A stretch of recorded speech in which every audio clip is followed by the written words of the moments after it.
This is Jilliana Ranicar-Breese, and this is part 5. I'm still with Adrian. Adrian's got rather a lot to say. Go ahead, Adrian. I'm not usually this chatty. Oh, yes. We're talking about Acting. Eventually I did find the occasional job. I went through several agents until I found one that really worked. And when it works beautifully. Is he still your agent? No, he's not. Unfortunately, he gave up the business entirely. He gave up acting because he had a very bad experience on the set of Doctor Who, and it was nothing to do with the people. It was the fact that he was keeping a lot to himself, and he was in the dressing room having a full face cast, and couldn't breathe through his nose, and they stuck a couple of straws up his nose and he ended up collapsing. The last thing he remembers was the makeup artist saying, "Oh my God, I've killed an actor." Because of the makeup, that particular experience finished his acting career. He couldn't take it anymore. Yeah. There were so many bad things around the fact that he was in a full head makeup. Ooh, yes. Okay. But he gave up, and I did get another temporary agent. From both of the agents, I got an awful lot of television work. So the first thing I ever appeared in was 3 episodes of London's Burning, and I've done The Bill. I've done TFI Friday. Were you a character actor, or what sort of actor were you? Well, there are some of the television appearances I've done just background work. Others I've done walk on, where there is a difference in that you have sometimes a character name. And you are interacting with the principal actors of that episode. The last time I did anything like that, it was with Midsummer Murders. It sounds very arrogant, but this is a nature of the business. I have done so many things on television, I couldn't honestly reel them off as a list. No. Yes. So you hadn't yet come to Brighton? No, I hadn't. This was all while I was in London. Yes. When I finally moved to Brighton, I've always had a really, really strong connection with Brighton. We used to come down here for a day out with the family. Day tripper, yes.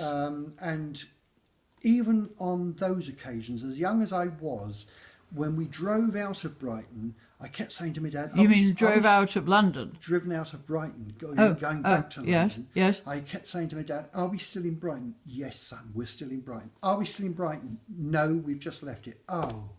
And I felt like I'd left a part of me behind. Oh. Well, of course, as I got to know my mum, I lost my dad when I was 12, going on 14. Right. And as I got to know my mum better, as an adult... Yeah. It turns out that she was born and raised in Seaford, Oh, just down the coast. Yes. And then they moved to Hanworth in Middlesex, West London. Right. And that's where the rest of her schooling took place. Right. And when she was well enough, I mean, my mum's 98 now, and she's not very She's mobile. still alive. She's still alive, but her memories... Right. She's got Alzheimer's. Yes. Which is very sad when you see them go, when you know what they used to be. Oh.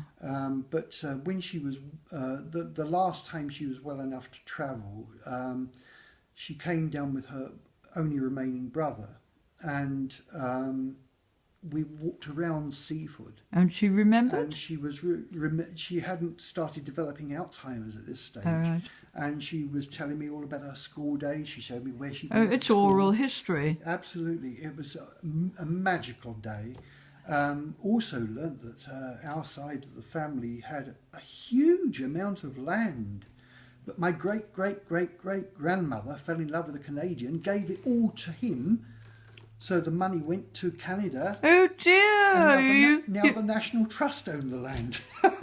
Oh, wow! So obviously a good family. Yeah, well, it was until she fell in love and let her heart leave her head. Oh dear! So you might have been living in a stately home then. I don't know. If the money had stayed in the family, perhaps, because obviously it goes up in time. Yes. Yes, but that's a shame. no, I've always had to struggle. Always had to fight for what I want. Yes. And the acting profession is no less a matter in that instance. I've had to fight to get what I want. Well, of course, it's very competitive, isn't it? It is. And of course, I learnt very early on that in order to survive in the business, you've got to create your own work. Yes. Yes, you've got to be independent and create your own character, your genre. Indeed, I actually became a script writer. Oh. So, and I've tried many things. I've co-written sitcoms. Right. But with every other line, you have to put a funny in. Is that for the theatre or for television? television? That was for television. Okay. It was never done. It was I had co-written 3 seasons of each season with 6 episodes. Right. Of a comedy called Cuckoos, which was about a lodging house. Okay. Sounds fun. It never made it. We had particular actors in mind. We approached one of the actors who's now no longer with us, and he was far too busy to even read it. Right. So we put that on the back Who's burner. we? My co-writer and I, who I'm not really in constant contact with anymore. Okay, okay. We tried several other treatments of different things. I formed a production company in order to create work for myself. Right. And when I was still living at home, before moving to Brighton, I wrote a series of children's stories about a witch whose spells always went wrong. Right. And she was called Aggie Hag. And I decided there was a bit of mileage in this still to come. Right. And so I've always been fascinated with cartoons, and it goes without saying. I used to be a witches.